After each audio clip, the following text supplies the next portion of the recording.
Hello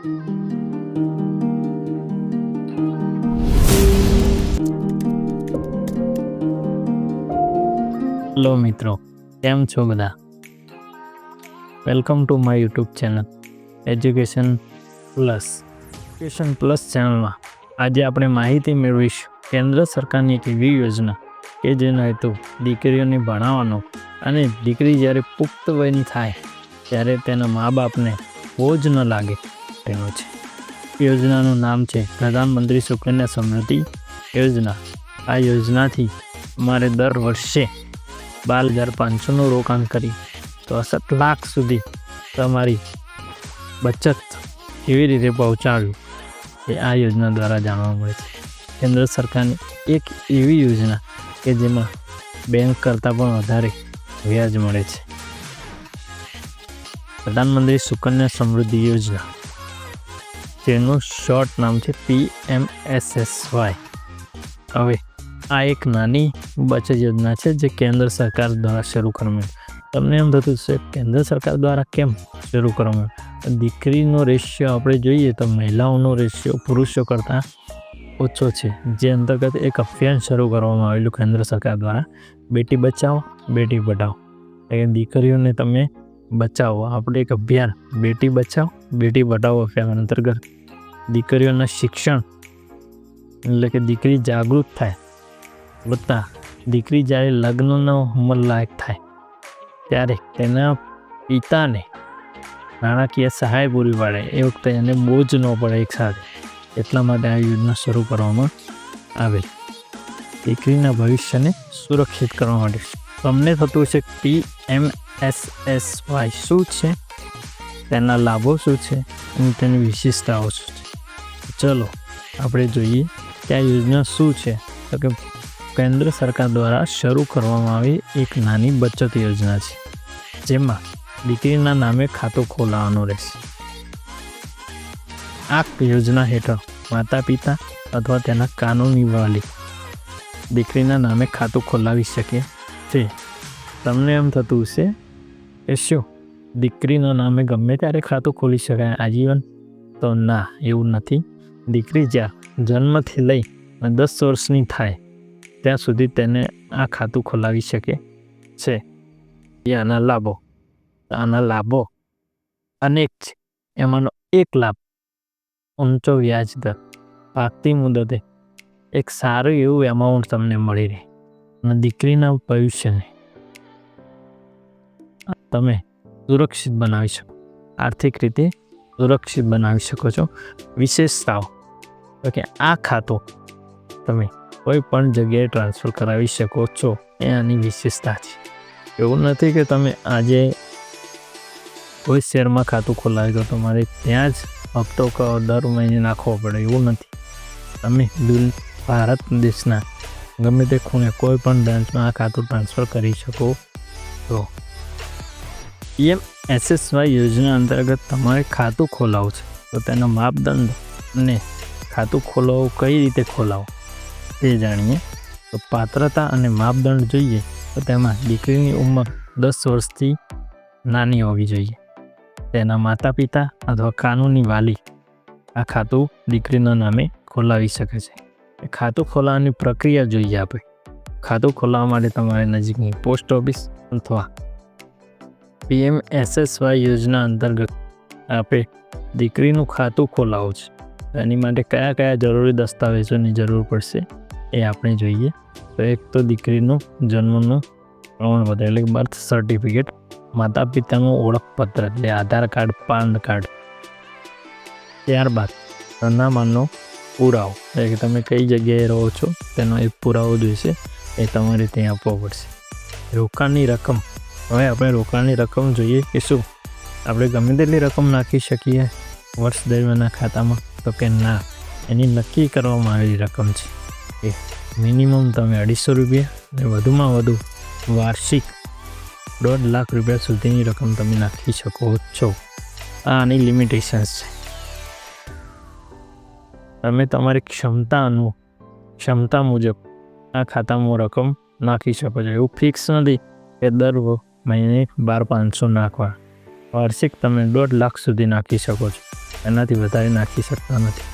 વાર્ષિક તમે minimum 250 રૂપિયાથી વધારે નાખવા જરૂર છે, અન્યથા તમારું જે આ ખાતું છે એ ડીએક્ટિવેટ થઈ શકે છે. જે બાબત ધ્યાને લેવી જરૂરી છે. તમને ક્યારનું એમ થતું છે કે આ યોજના અંતર્ગત ફાયદો શું થાય, કેટલું વ્યાજ મળે તો જાણતા નથી. ચાલો જાણી લઈએ આપણે વ્યાજ દર કેટલો મળશે. વ્યાજ દર એ આમાં કેન્દ્ર સરકાર દ્વારા નક્કી કરવામાં આવે છે. વ્યાજ દર સમયાંતરે બદલાતું રહે છે. બચત યોજના કરતાં એટલે કે બીજી બચત યોજનાઓ કરતાં તો આમાં વધારે વ્યાજ મળે છે. હવે પાકતી મુદત, તો સુકન્યા સમૃદ્ધિ યોજનાની પાકતી મુદત 21 વર્ષની હોય છે, પરંતુ તમે 18 વર્ષની દીકરી થાય ત્યારે તેના શિક્ષણ માટે 50% રકમ ઉપાડી શકો છો. આ યોજના દીકરીના લગ્ન માટે પણ નાણાકીય સહાય પૂરી પાડે છે, પરંતુ એ તમે વચ્ચેથી નથી ઉપાડી શકતા. 21 વર્ષ પૂર્ણ થાય ત્યારે તમે વ્યાજ સહિતની રકમ ઉપાડી શકો છો. વ્યાજ દર હાલમાં જોઈએ આપણે તો 8.2% છે. જ્યારે યોજના 2014માં શરૂ થઈ એ વખતે એનું વ્યાજ દર હતું 9.2%. તો વ્યાજ દર સમયાંતરે ઘટતું જાય છે, પરંતુ તો પણ એફડી કરતાં તો વ્યાજ દર સારો છે. તમને થતું છે કે PMSSY યોજના અંતર્ગત ટેક્સના કોઈ લાભો મળે છે, આના કોઈ નિયમો છે? તો ચાલો એ વિશે જાણી લઈએ. આપણે આમાં ટેક્સના લાભો શું મળે છે.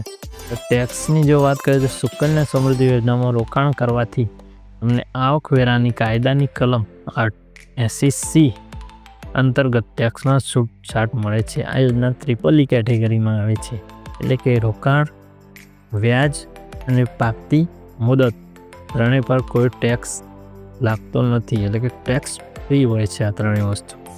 નિયમો.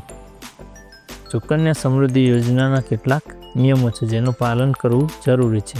ખાતું ખોલ્યા પછી તમારે નિયમિત દરેક વર્ષે જે મિનિમમ નક્કી કરવામાં આવે છે રકમ, એ તમારે રોકાણ કરવું પડશે, અન્યથા તમારું ખાતું નિષ્ક્રિય થઈ શકે છે. હવે તમને પ્રશ્ન થતું છે કે શું કદાચ ભૂલી ગયા એક વર્ષ પૈસા નાખવાનું, એ પછી ખાતું અમારું ડીએક્ટિવેટ થઈ જાય તો એ એક્ટિવેટ ના થઈ શકે, અથવા જે રકમ એમાં જમા કરાવેલી છે એનું શું, એ વિશે જાણીએ આપણે. કે સુકન્યા સમૃદ્ધિ યોજનામાં જો તમે ખાતું ખોલાવો છો અને તમે શરૂઆતના વર્ષોમાં કદાચ પૈસા નાખો છો, પછી તમારી સગવડ નથી અને પૈસા નથી નાખતા, એવા કિસ્સામાં તમે જે વર્ષોના પૈસા ભરેલા છે એના પર તો તમને જે વ્યાજ સરકાર દ્વારા નક્કી કરવામાં આવેલી વ્યાજ તો મળશે, પરંતુ જે ખાતું ડીએક્ટિવેટ થઈ જાય ત્યારબાદ તમારે એક્ટિવેટ કરવા માટે જે વચ્ચેના વર્ષોની જે રકમ નથી ભરી તમે, એ રકમ ભરી ત્યારબાદ તમે એ ખાતું એક્ટિવેટ કરાવી શકો છો. અને કદાચ નથી કરાવતા તો તમારું જે ખાતામાં તમે અગાઉ રકમ નાખેલી છે એના પર તો તમને વ્યાજ મળવાનું છે. 21 વર્ષે પાકતી મુદત તમને મળશે. સુકન્યા સમૃદ્ધિ યોજના તમે રોકાણ કરો છો એ પહેલાં તમારે જાણવું હોય કે આ વર્ષે હપ્તો નાખીશું તો અંતે કેટલું વ્યાજ મળશે, કેટલી રકમ મળશે, એ બધું જાણવા માટે તમારે કેલ્ક્યુલેટરનો ઉપયોગ કરવો પડે. તો તમે જે રોકાણની રકમ છે, વ્યાજ દર, રોકાણનો સમયગાળો આ દાખલ કર્યા પછી કેલ્ક્યુલેટર તમને પાકતી મુદતે મળનારી રકમ બતાવશે, જે તમે જાતે ગણતરી પણ કરી શકો છો અને ઇન્ટરનેટ પર પણ સર્ચ મારશો તમને આનું માહિતી મળી રહેશે.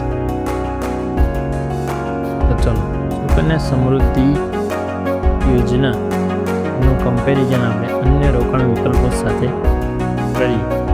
હવે અન્ય રોકાણ વિકલ્પો આપણે જોઈએ તો હાલમાં એક એસઆઈપીનો ટ્રેન્ડ સારો છે. બીજું આપણે એફડી જાણીએ છીએ, એફડી વિશે શેર બજાર જે એસઆઈપીનો જ એક ભાગ છે, બરાબર. તો તમને એવું લાગતું છે કે એસઆઈપીમાં તો વાર્ષિક 30% રિટર્ન મળે છે, એમાં ઇન્વેસ્ટમેન્ટ કરવું સારું, તો એ સૌની પોતાની ચોઈસ હોઈ શકે છે.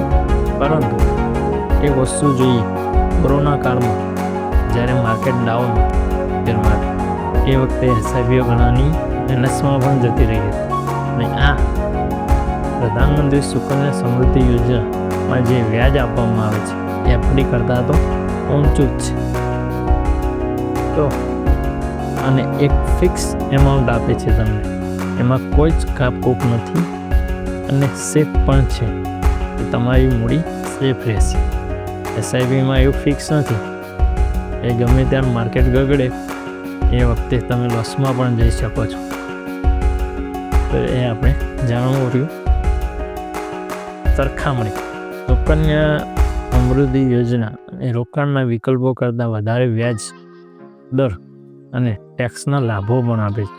એક વસ્તુ એ પણ છે, બીજામાં ટેક્સની છૂટછાટ નથી મળતી, આમાં ટેક્સની છૂટછાટ મળે છે. આ યોજના દીકરીઓના ભવિષ્યને સુરક્ષિત કરવા માટે એક સારો વિકલ્પ છે